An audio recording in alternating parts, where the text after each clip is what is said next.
And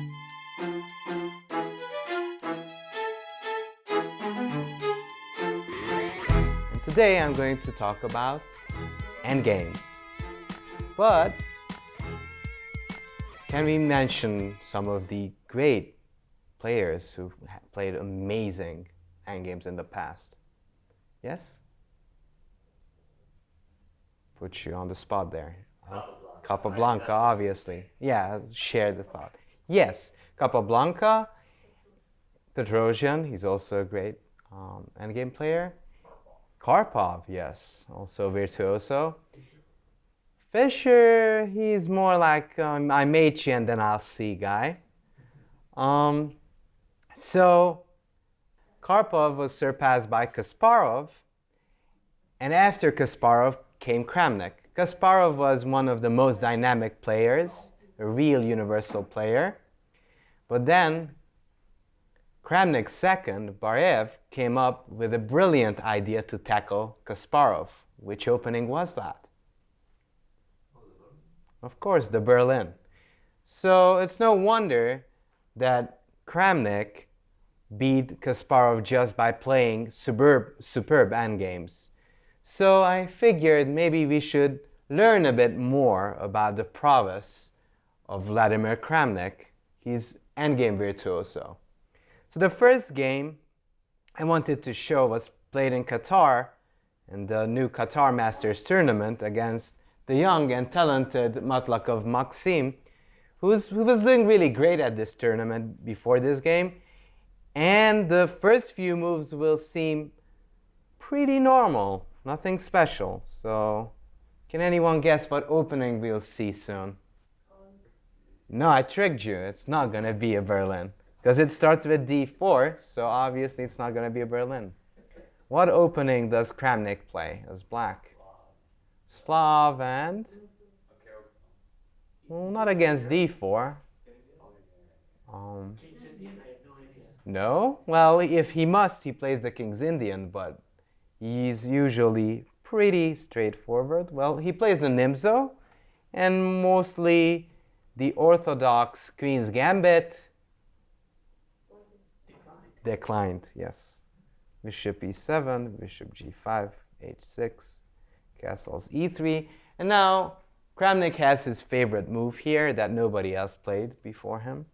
It's knight d7, rook c1, and how do we exchange some pieces off with black? We are cramped, so it's a good idea to exchange some pieces, and that's what Kramnik did. How did he continue?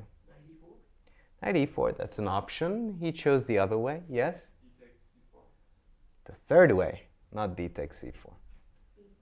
c5, yes.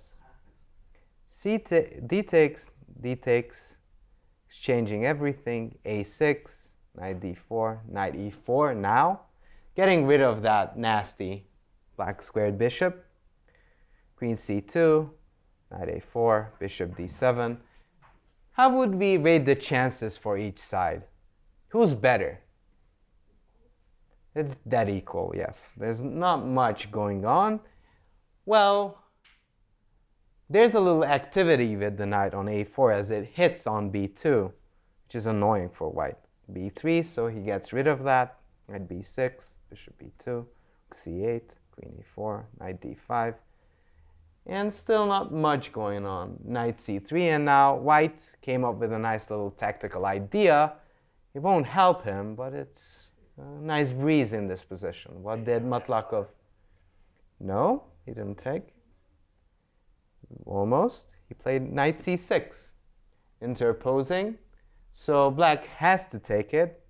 Takes, and we get the feeling that we're heading towards a draw.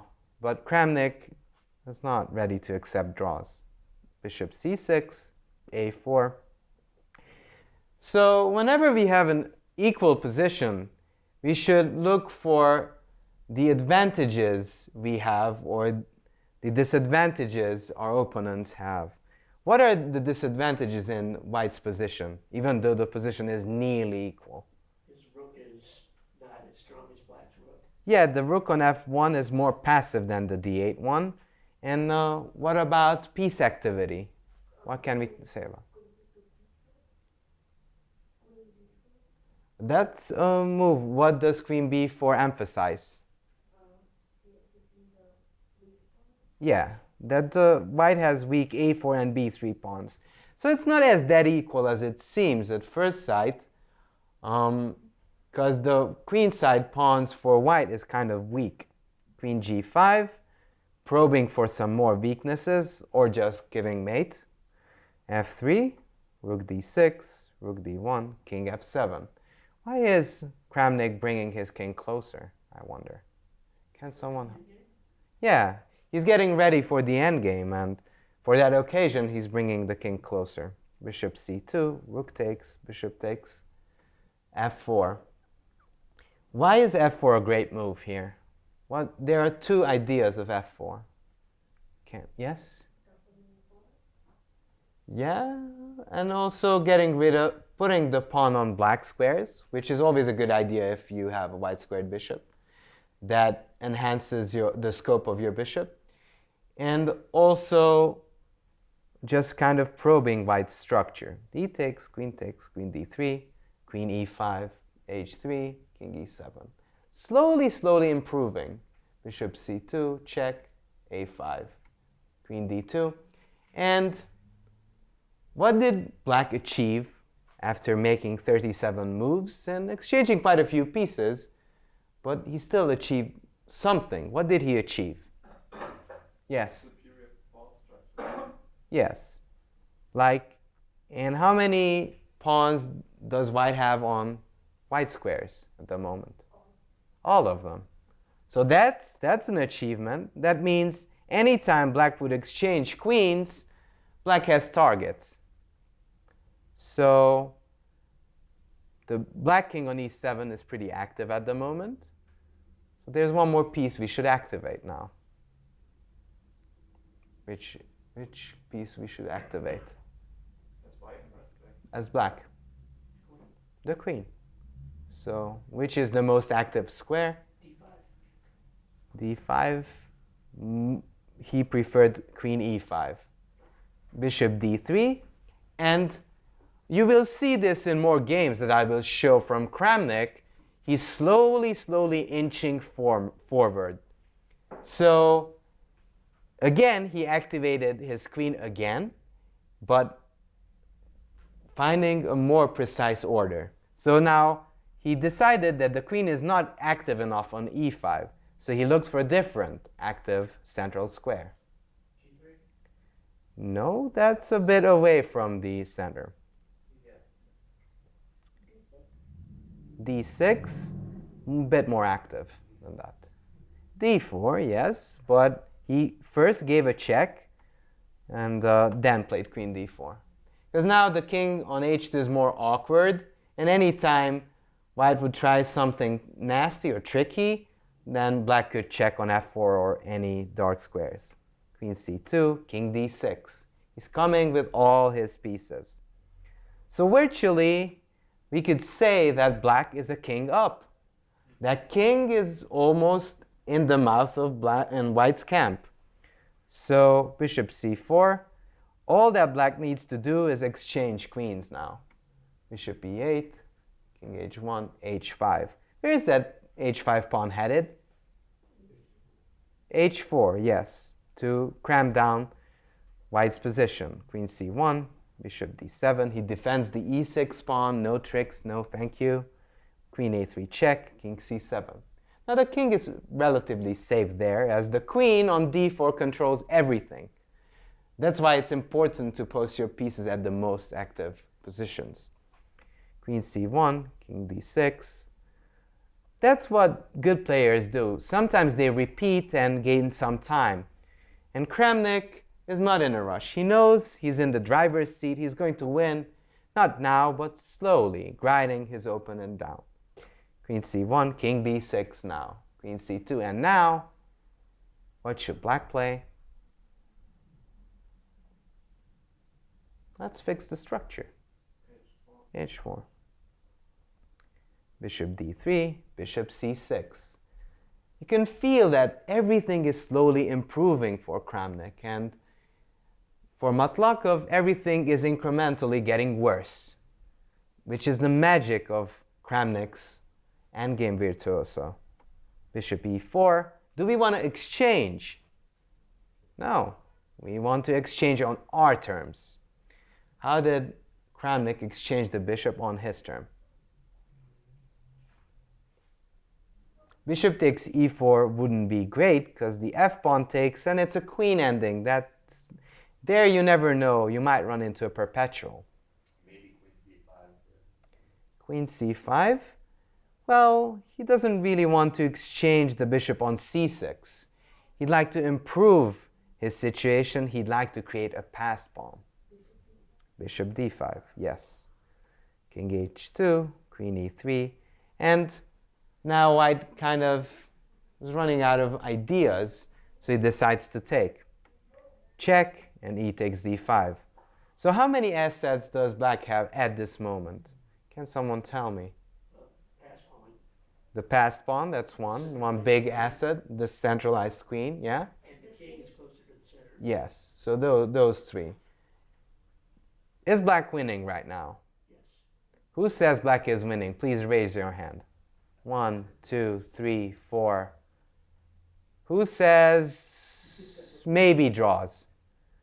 1, 2. I see experienced players feel that it's not over yet. Although I'm under the impression of Kramnik's play, and I tend to lean towards it's 80-90% won already. Queen c8, check, queen e5, queen d6. And again, Kramnik's in no rush. He knows that he's going to promote the pawn slowly and defends against perpetual ideas. Queen e8, king c5. Where is that king headed? Yes, towards those juicy pawns on the queen side. Queen b5, king d4. And again, he doesn't care about the a5 pawn. The only pawn that matters is the passed pawn, which will eventually win the game for Black. Queen takes a5. Where should we go with our king? Yeah, down, but where? F3. E3, yeah. Okay, I felt e3, he played d3, queen b5, king c3, check, king c2. Getting so much closer to the pawns, and surprisingly, sometimes even our pawns provide shelter to our enemy kings. And that's the case here too. Queen e1, d4. So now it's getting really dangerous as the d pawn is about to march in. And we can see the difference between an active king and a really passive king. It's kind of clear that which king is stronger at the moment. The king on h1 is not playing at all. Queen e2 check, takes, queen d1, king b4, check. Should we take the pawn? Yes, let's take the pawn. Why not? Queen takes b7, d3, queen b2, d2, queen a2. And Kramnik is an expert in endgames, so he knows where he should be headed with the king. Unlike in rook endgames, when you should try to support the pawn, you should go the other direction with the king. So he goes king b5, check, queen b4, queen d4. So he's not trying to go to e2 because then he could be pinned. That's why he's trying to go to the flank side so he can protect from the checks with the queen. And now, as the white queen will be forced down, queen b2 comes and queen c1 wins the position. So it was an interesting game. Winning a position with by just activating the king, repositioning the queen. So only by positional means he won the battle against 2700. That's quite a feat. So let's take a look at another game of his against Saleh, which is again the same opening, but a different game. Again, he exchanged off some pieces, b6, knight takes c5, knight d4. And even though Kramnik is a great endgame player, he also needs to do something to win an equal position. What do you need to do to win an equal position? Yes, create imbalance. So how did Kramnik do so in this position? He tried to create an asymmetrical structure.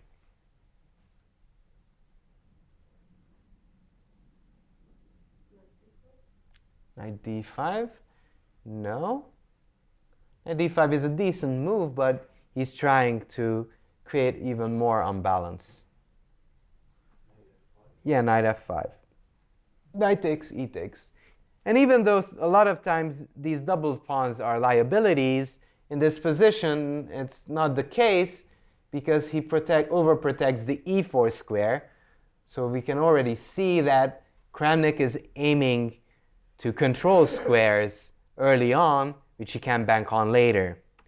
Bishop f3, queen exchange, takes. And we could again say this is dead equal, but Kramnik is not ready to give up. King f1, g6.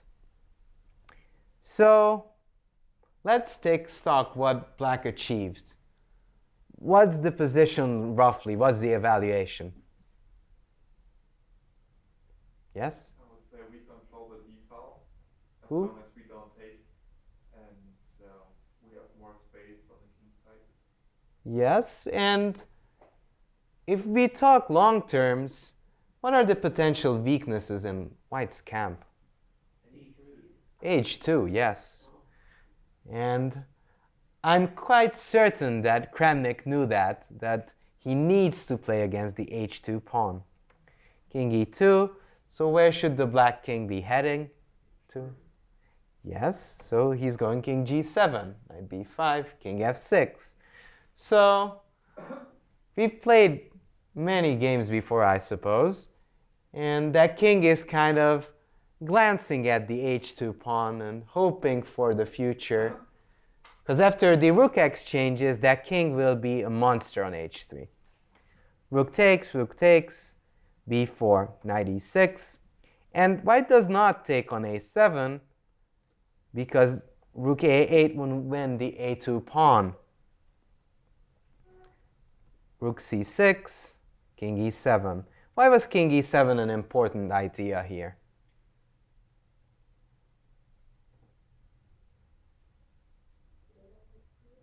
Yeah, getting out of the pin. And so again, I know we're taking a stock quite a few times, but I think it's important. Yes, so as the audience, as Doug says, knight d6 would be a trouble here, and would cause problems. So that's why he played king e7. And so it's kind of fairly even at the moment. But there's a weakness, as we talked about it, on h2. And also potential weakness on f3. It's a doubled pawn. The king can defend it at the moment, but that won't last forever. a3, rook d7.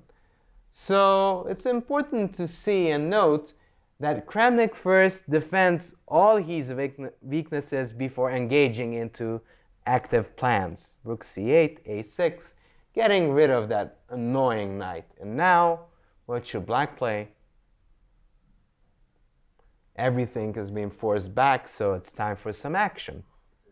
King f6. Okay, he played b5 first, rook d6, g5, because rook takes h6, then knight f4 check. And now king f6. But the idea is the same. So what's the plan for Black now? Yep. Creating a pass pawn on the h file. Yes, and more precisely, a king march with king g6, h5, h4. Rook a7, king g6, rook d8. He's defending. He's not giving up free pawns. King h5, and the king starts its journey. King h4. And again, is this position equal? No, Why isn't it an equal position? Yes. that king is stuck on E1 because of the rook check. Yes, exactly. The differences between the king is just telling that h4 king is soon to be a big asset for Kramnik's attack, while the white king on e1 is quite passive. So black is clearly better. Knight b3, king h3, knight d4, f4. Rook a8, king takes h2. So that's kind of a glorious king march. He went from g7 to h2, and now he's a pawn up. Knight f5, e4, and knight c6. So this was a big move by Kramnik, deciding, okay, the only way I could win this position if I unbalance it. The only way to unbalance this position is if I make this position a pawn race. So he starts gathering pawns on the king side, while Salem takes the pawn on the other side of the board. Rook g6, king f1, and knight e5. He's about to take on f3. And also, what will be the difference when the pawn race starts? Who will mate first? I'd like to ask. Black, obviously. Knight takes f3, rook b5, g4. Rook d5, h5, knight g3. What a creative idea. Should we take on g3 now? No.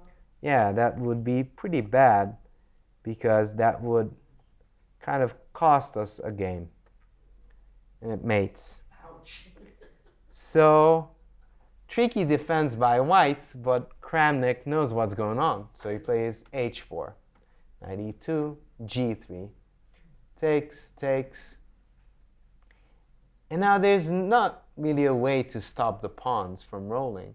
Rook f6, that's annoying, because the king, again, the quality of the king on h2 is defended, and the f1 cannot really move. Rook f5, takes, takes, g3, and now knight d4 is trying to catch the other pawn, and he does so.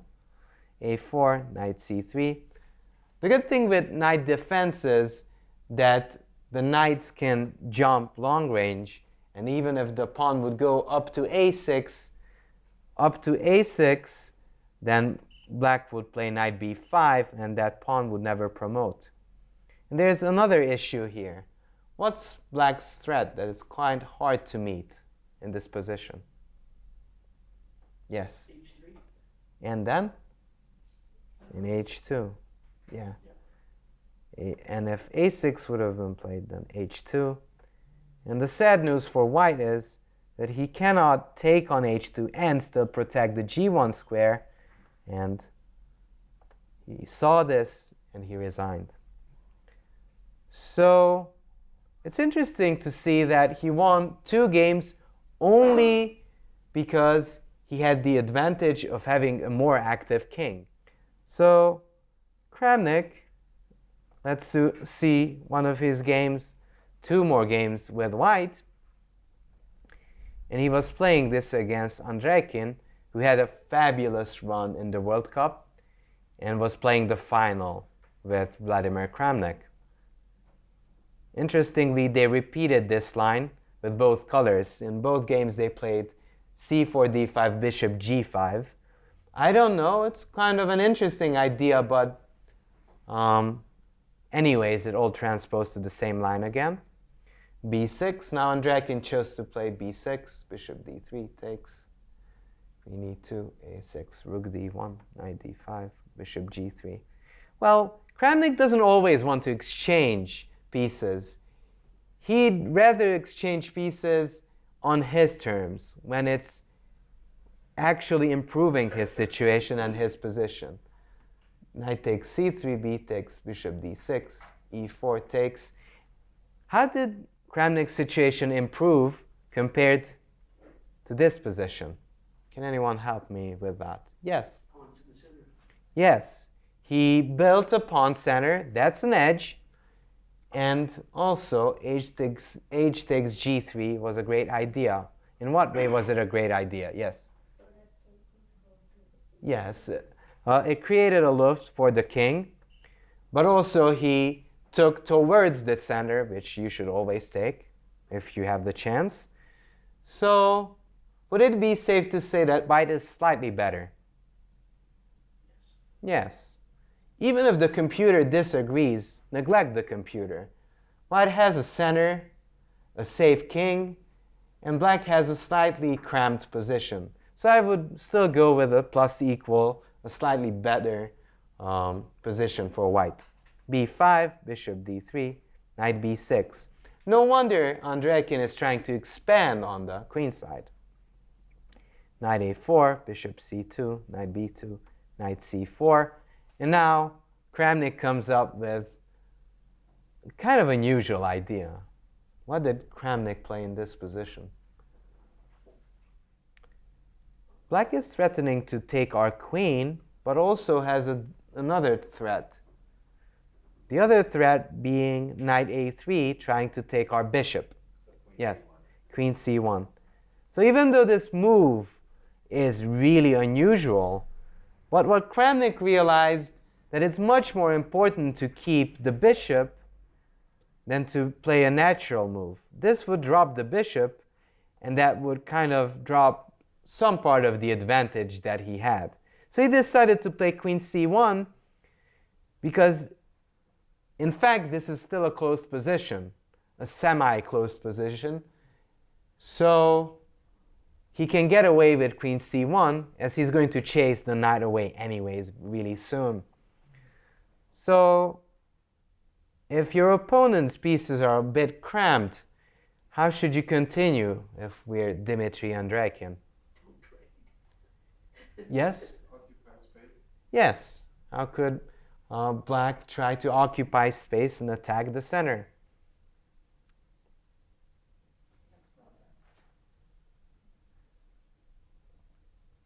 It's a typical Grunfeld idea. c5, yes. So Andreikin is trying to catch Kramnik while all his pieces are sleeping, but Kramnik is fighting back. How did he fight back?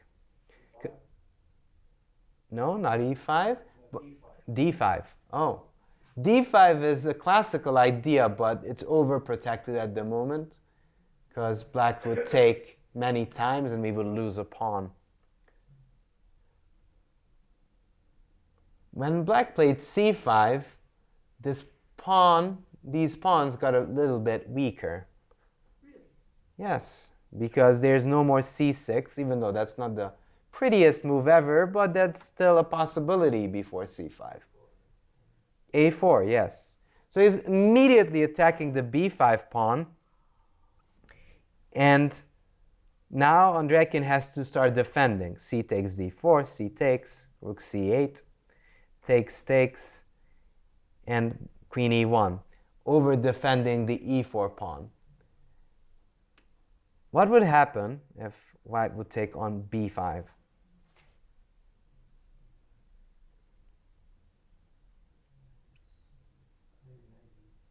Yes, backwards moves are the trickiest, and this would have been painful, and this would actually give advantage for Andreikin. Kramnik could play queen, rook c5, bishop takes e4, but this is not a dreamy position. So he played queen e1. We're heading closer and closer to the endgame. Again, what's our evaluation of this position? I like white. Yes. Why do you like white? Got the central pawn. He's got solid control of the A file and Yeah. more or less controlling the B file as well. Yeah, indeed. So, as you said, we control the center. We have the d4, e4 pawns. Black only has one pawn, stopping these two. While there's also juicy weakness on b5. Bishop c6. And eventually, we want to queen, I suppose. So how could we have that plan in advance?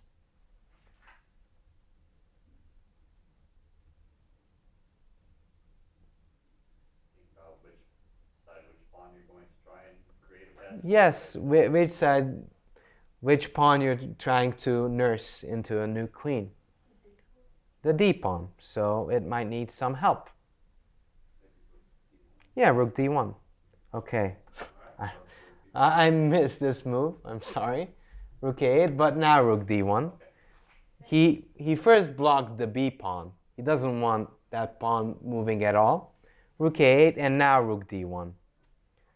So he wants to push his pawn while the b5 pawn will be stuck there, being passive.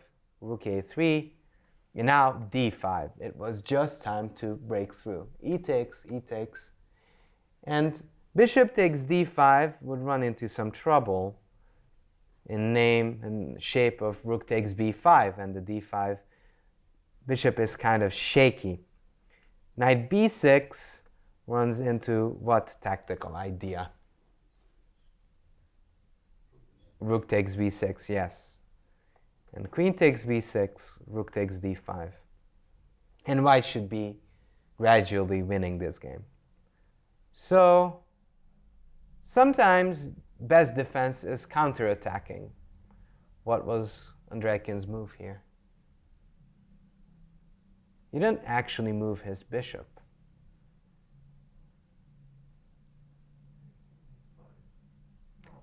Queen a5.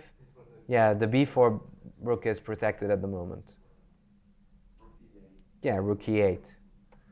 Bishop d7 would be way too passive, and Kramnik would start having nasty threats, so his advantage would be undisputable. So rook e8 is the only move that challenges white's supremacy in this position.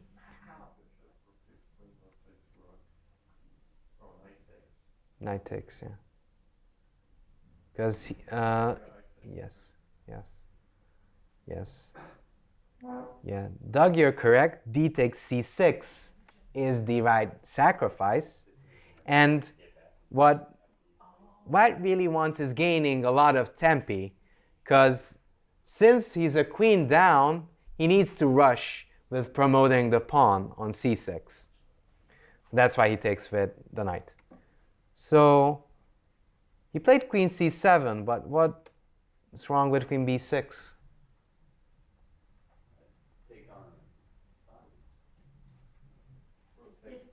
Yes, rook takes b5. And unfortunately, queen takes would run into rook d8 back rank mate. And even if queen c7, if we like chasing people so much, I guess we can continue. And if queen c8, then we shall promote. And now there are nasty rook b8 and, oh, that would be rook d8 again. But there are nasty rook d8 ideas in this position, and actually black is already dead lost. So he played queen c7. He took g6. And now, if we know which figure we're basing our whole concept on, we know what our next move will be here. Rook d7. No. Bishop e4. Yes. What's the idea of bishop e4? Yeah, protecting the pawn. Okay, he played rook c5 first and then bishop e4.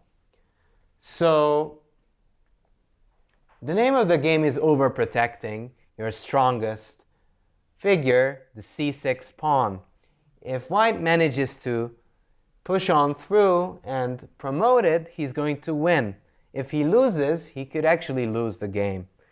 So when Kramnik sacrificed, he saw that this queen sacrifice is so strong that he will never lose, as he is able to overprotect the c6 pawn. Knight g4, knight d3. Why did he play knight d3? Remember, Kramnik likes to protect his pieces.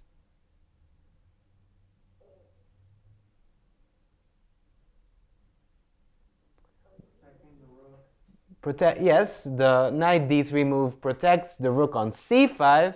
It also protects a chronic weakness that is always weak in white's position. Which pawn did he protect as well? The f2 pawn. Because if by any chance black will be able to take the f2 pawn, that will get really risky for white. King g7, bishop f3. So no wonder he wants to chase that knight away. Knight f6, knight b4. And after bishop f3, the bishop defended basically the whole king side. So the knight is ready to jump and help the c6 pawn. What's white's planning right now after knight b4? Knight d5, yes. h5, rook c1, rook a7, knight d5 takes. Bishop takes. And again, we can take stock. White's position improved greatly. Would we take this position or a position 15 moves before? This? Why would you take this position?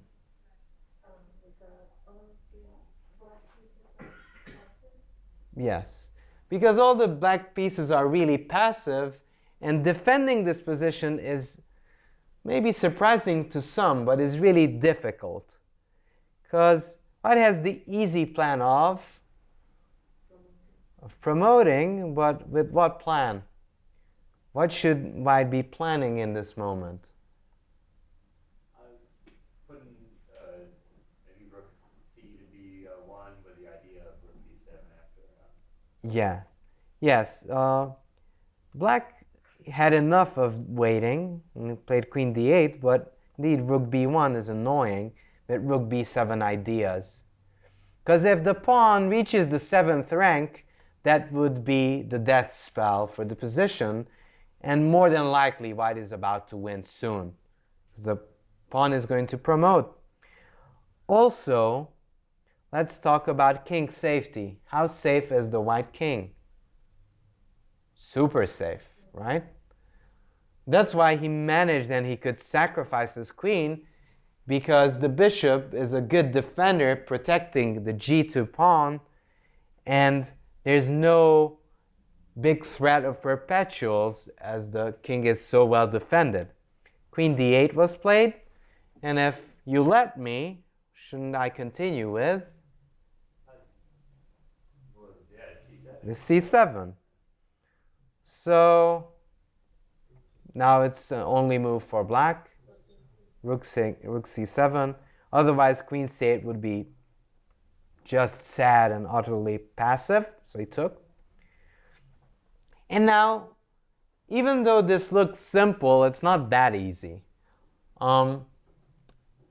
White still needs to win some material to actually win this game. So how should Kramnik proceed in this position? Yes, he should bring another rook to the 7th rank. How?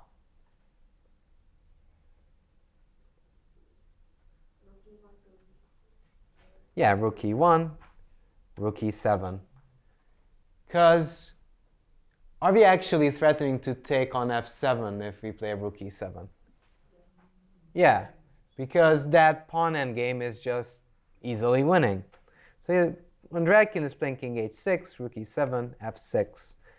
So in some sense, our rooks are amazing, but they're also quite clumsy. If we give check on h7, the king can move out on g5. So we don't really want that.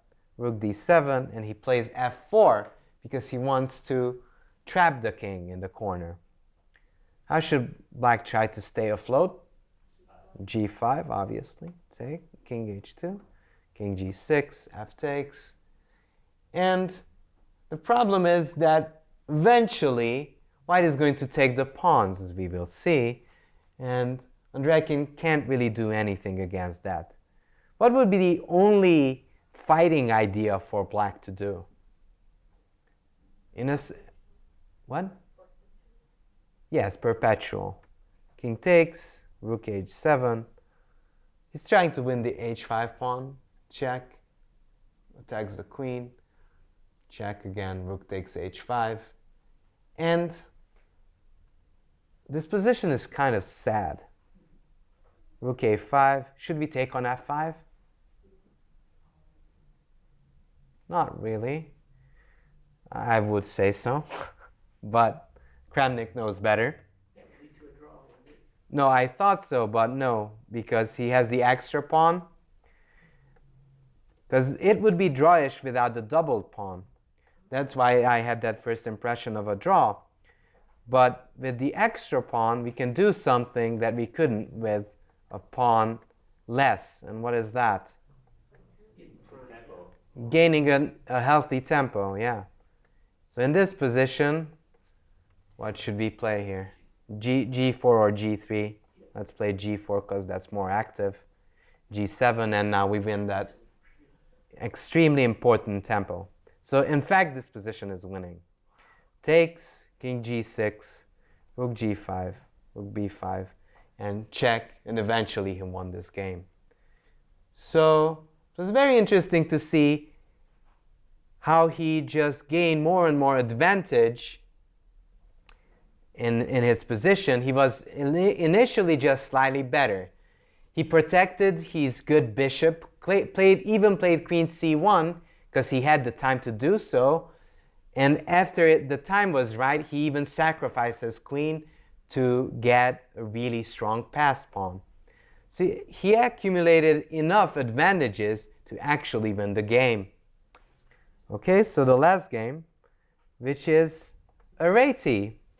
He didn't play the Reti for a long time, and he just started playing this variation recently, feeling that he wants to play more combative chess and less theory.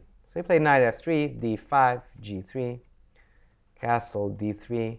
What should I play here? It's a really old classical Reti idea. C4 is the new variation that everybody plays. And what's the older variation? That no? No? He actually played queen e1. He plays with queen e1, e4, trying the true reversed King's Indian position, where the black pawn is not on c5 but on c6. So black's position is a little bit cramped, but the c6 pawn makes the situation fairly rigid, and at worst just slightly worse for black, because that c6 pawn just bolsters black's center. So e5, e4, d takes.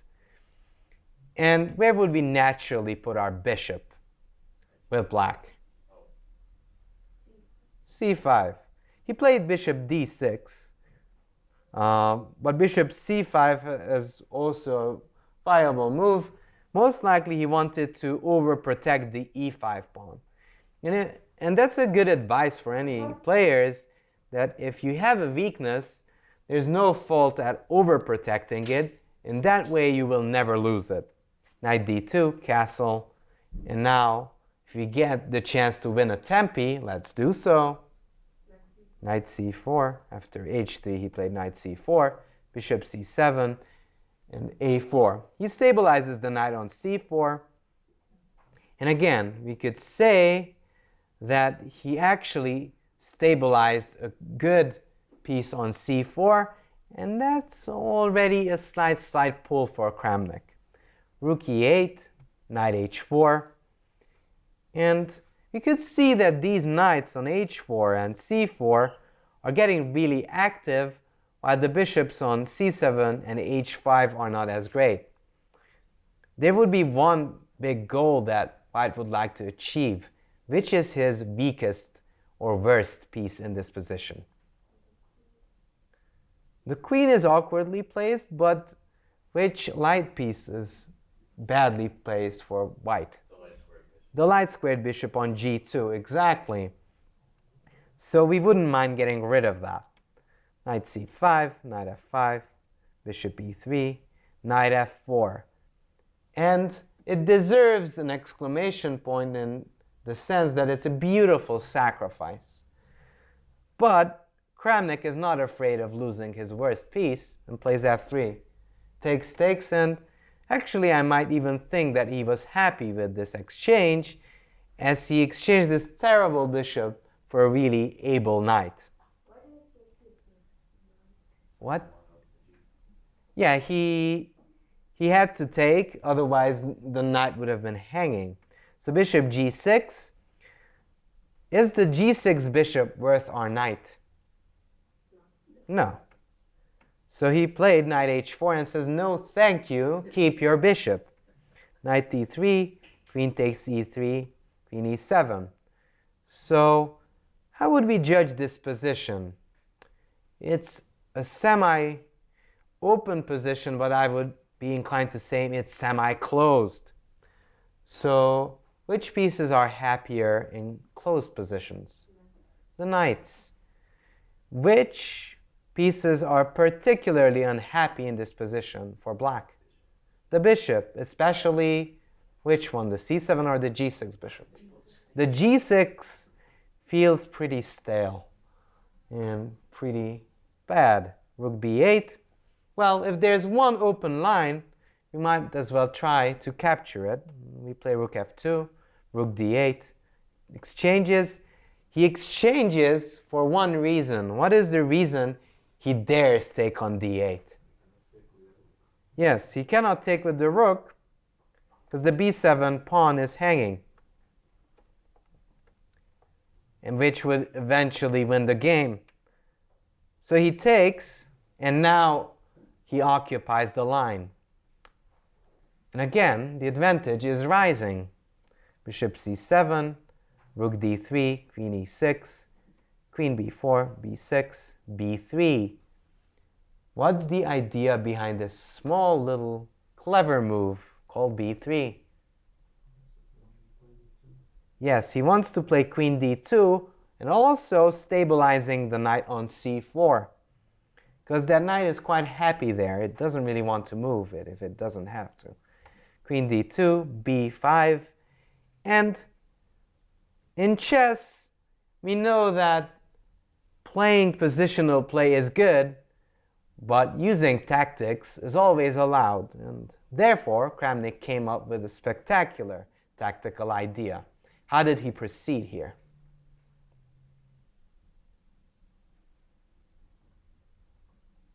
Yes? We could play the knight on b6, but I don't know. Oh no, we cannot. Yeah, you cannot because the bishop just takes, yes. Well, counterattacking is always possible when they attack your piece. Rook to d7? Yes, rook to d7, exactly. Good move. B takes c4, rook takes c7. So what Kramnik realized in this position, that even though my c4 knight is hanging, the c7 bishop is also loose. And there's also one thing that we will notice very soon, that black has back rank issues. Rook d7, b takes c4, rook takes c7. And I'm sure that his young opponent was thinking that, okay, I take on b3. But then comes spectacular move by Kramnik, which rook b7, yes. And it's a spectacular move because black cannot take because it mates on d8. And even though the pawn is nearly promoting to queen, it's not quite there yet. So black tries to keep on and fighting, so he attacks the b7 rook. How can he protect his back rank problems and also defending and attacking defending the b8 rook and attacking the b7 rook? Queen c8, yes. Now rook takes b3, takes, and as promised, this is an endgame. Not the usual one. It's actually a queen's endgame, where the queens are up the board. But there are other light squares, other light pieces on the board. And which piece is better in this position, I might ask? The minors or the... The minors. Which minor is better, yes. Yes, yes.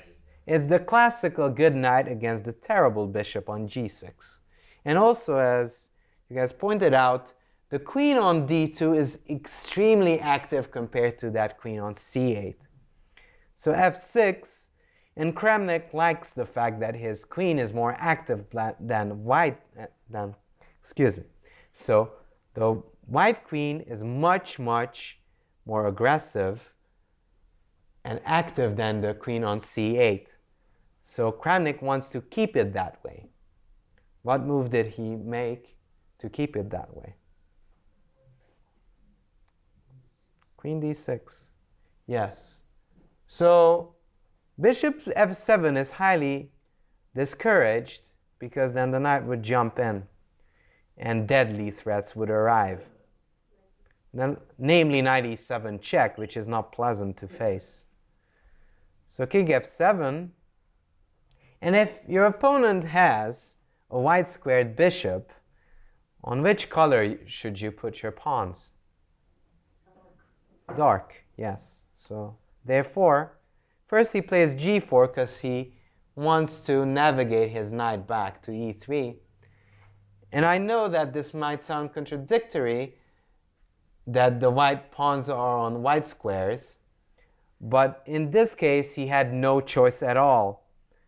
He cannot really play f4 because the e4 pawn is hanging, and these pawns also function against the g6 bishop. These pawns are really strong, and it extremely reduces the power of this bishop. So king e8, king g3, b4, and now a5. Is the position equal material-wise? Yes. Positional-wise, who's better? White. Would it be an exaggeration to say that black is basically busted? Would anyone agree with that statement? Well, it's hard to disagree with that statement because that knight is going to jump into the center, and that's going to be deadly. Knight g2, knight e3 takes, queen e6. Would we like to exchange queens in this position with white? No, no way. Queen d3, queen c8, queen c4, queen c5. And even though in many cases we have superior positions, like this one, we always need to create new weaknesses or a pass pawn for ourselves to win the position. So Kramnik in this position realized that he could increase his advantage with a fascinating pawn move. Not g5, but on the other side, b5, yes. And it looks a bit paradoxical giving up a pawn, but he realized that who will be the one stopping the a5 pawn? Nobody. So queen b6, queen f8, a6, and sadly, these extra pawns are just hindrances, as the bishop cannot go to c6, because that would be illegal. So queen b4, he goes for the only idea left in this position. So Vitiugov is trying to give a perpetual. But what Kramnik is good at is not panicking. So what move he made here? Not even knight g2. He was... No, not even king f2. He was fairly confident that he's going to win this position. Push the pawn, yes. Check, king g2, queen d2. And how should Kramnik continue so he could win this game? King g1, queen e1. He actually resigned, but he could try queen e1. And knight f1 protects the only check that would come from g3, and therefore Vitiugov resigned. That's how you win endgames a la Kramnik. Try to create bad bishops for your opponent and have a good night. Sometimes it doesn't work out, but if you're aiming for it in more games than one, you're eventually going to succeed, I think.